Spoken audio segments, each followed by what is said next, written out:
Assalamualaikum warahmatullahi wabarakatuh. Selamat pagi anak-anakku sekalian. Apa kabarnya hari ini? Semoga hari ini dalam keadaan sehat ya dan tetap semangat dalam mengikuti pembelajaran hari ini.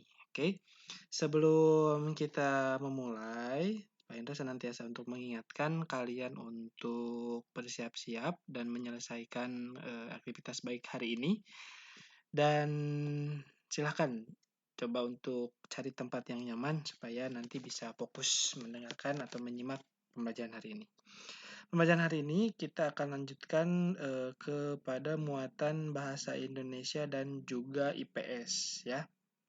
Ya insya Allah tidak akan terlalu sulit ya, karena kalau misalnya bahasa Indonesia itu hungkul gitunya. Oke, nah kita akan lanjutkan. Di mana pada hari ini kita akan belajar mengenai langkah-langkah melengkapi teks rumpang ya. Nah, jadi kita harus bisa menganalisis, kita harus bisa memprediksikan kira-kira apa sih kalimat yang tepat dan sesuai untuk teks yang ada kalimat rumpangnya itu ya. Teks rumpang tuh jadi tidak lengkap gitu. Jadi di si teksnya teh aya keneh nu kosong. Nah, kita harus coba untuk mengisi tersebut ya. Nah, jadi yang pertama yang harus kita lakukan itu adalah membaca teks yang ada dengan cermat. Kemudian yang kedua adalah tentukan topik atau permasalahan yang dibahas dalam teks tersebut. Jadi kita harus tahu nih kira-kira lagi bahas apa nih dalam teks ini gitu ya. Jangan sampai di dalam teksnya kita misalnya teh judulnya teh tata cara menernak cupang misalnya misal cara menernak cupang adalah titik-titik kosong. Tiba-tiba kalian membicarakan pakan sapi, kan nggak nyambungnya. Nah, jadi harus nyambung. Makanya harus kita bisa menemukan topik atau permasalahan yang dibahas dalam teks tersebut. Nah, kemudian yang ketiga adalah perhatikan sebelum dan sesudah bagian yang rumpang. Nah, ini juga penting. Nah, mungkin nanti kita akan coba aplikasikan ke contoh ya, mungkin biar lebih jelas gitu.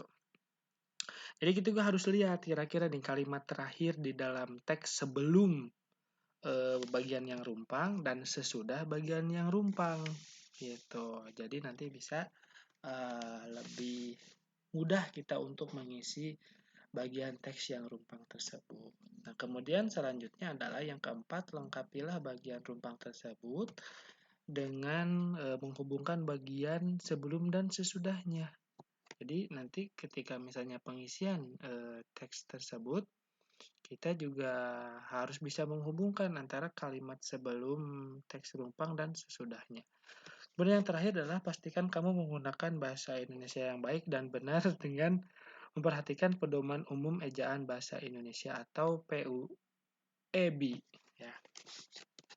Jadi misalnya di dalam teks ya, dalam teks misalnya cara memelihara ikan cupang itu adalah dengan menggunakan air titik-titik. Tiba-tiba kalian di situ teh air naon weh gitu. Geus boga malin bahasa Indonesia gitu. Terus mah tidak menggunakan pedoman ejaan bahasa Indonesia yang tepat gitu. Jadi kan tidak nyambung ya. Maka daripada itu kita harus bisa memperhatikan hal-hal langkah-langkah yang tadi. Nah, kemudian di sini nih coba ya. Cobalah lengkapi teks rumpang berikut. Nah, di sini ada bagian salah satu yang rumpang. Nah, kira-kira mungkin kita bisa isi seperti apa. Kita coba baca dulu ya teksnya.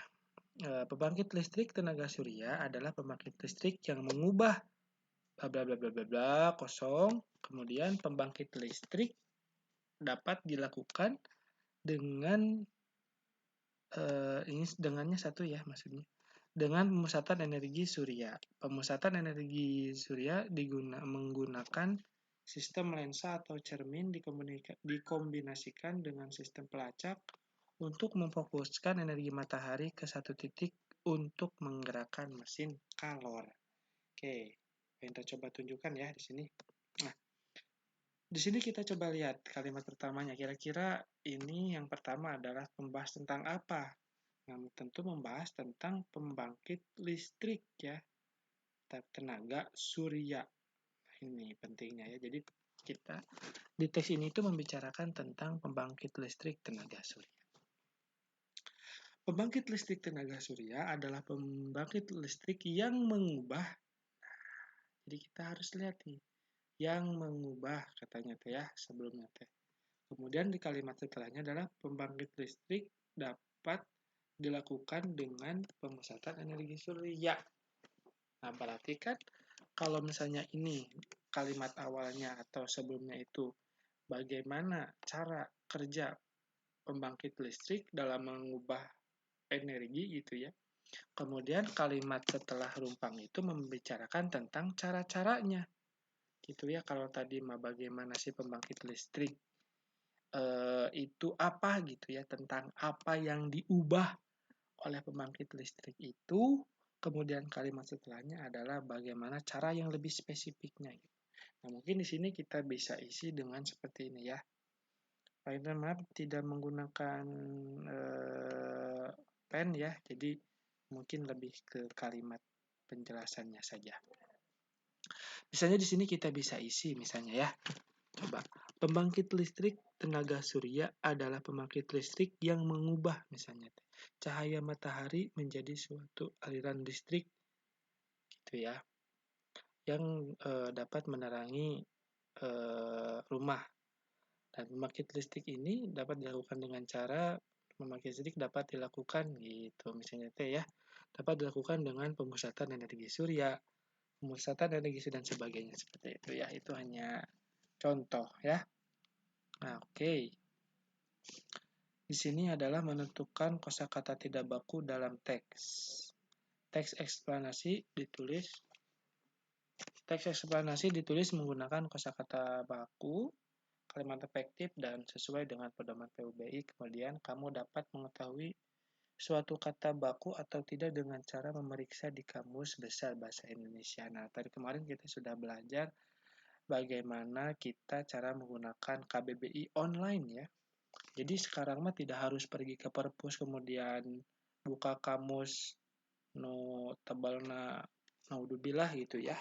Nah, kita sekarang sudah bisa menggunakan KBBI online seperti itu. Kemudian kita lanjut terkait dengan ASEAN. Kemarin kita sudah belajar bahwa ASEAN itu kepanjangan dari apa? Association of Southeast Asian Nation gitu ya. Nah, tujuan kerjasama ASEAN itu yang pertama adalah mempercepat pertumbuhan ekonomi, kemajuan sosial, serta pengembangan kebudayaan.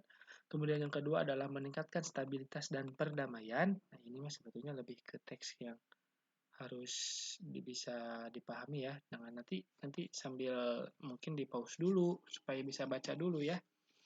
Nah, kemudian yang ketiga adalah saling membantu di bidang sarana prasarana pelatihan dan penelitian dalam bidang pendidikan, kesehatan, teknik, dan administrasi. Kemudian yang keempat adalah menjalin kerjasama yang lebih efektif guna meningkatkan hasil pertanian dan industri, perluasan perdagangan, perbaikan sarana dan prasarana transportasi dan komunikasi, serta peningkatan taraf hidup rakyat dari negara-negara anggota.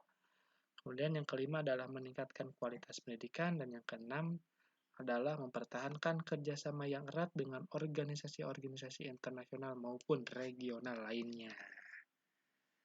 Nah, itu tadi terkait dengan tujuan. Nah, sekarang ke manfaat kerjasama ASEAN. Yang pertama adalah menumbuhkan rasa saling memiliki dan toleransi antar negara anggota. Yang kedua adalah semakin dikenalnya budaya Indonesia dan oleh negara-negara ASEAN lainnya. Yang ketiga adalah terciptanya kawasan yang damai, bebas, dan netral dari pengaruh negara luar. Kemudian yang keempat adalah meningkatkan investasi dalam kegiatan produksi dan jumlah ekspor. Kemudian yang kelima adalah semakin luasnya pasar internasional. Yang keenam, pemenuhan kebutuhan dalam negeri. Yang ketujuh adalah memperluas lapangan kerja. Dan yang terakhir adalah meratanya perkembangan penguasaan ilmu pengetahuan dan teknologi di ASEAN. Ya, itu tadi terkait dengan manfaat dan juga tujuan dari berdirinya ASEAN. Seperti itu ya. Nah, mungkin itu saja yang dapat kita pelajari hari ini. nanti terkait dengan tugas ataupun hal-hal yang harus kita lakukan pada hari ini, nanti akan Pak Indra share di Google Classroom ya. Jadi tadi kita sudah belajar tentang melengkapi teks yang rumpang, kemudian juga belajar tentang tujuan dan manfaat organisasi ASEAN ya. Mungkin itu saja dari Pak Indra, dicukupkan sekian. Terima kasih banyak atas perhatiannya. Mohon maaf kalau misalnya ada salah-salah kata. Pak Indra tutup dengan wabillahi taufiq wa hidayah. Wassalamualaikum warahmatullahi wabarakatuh.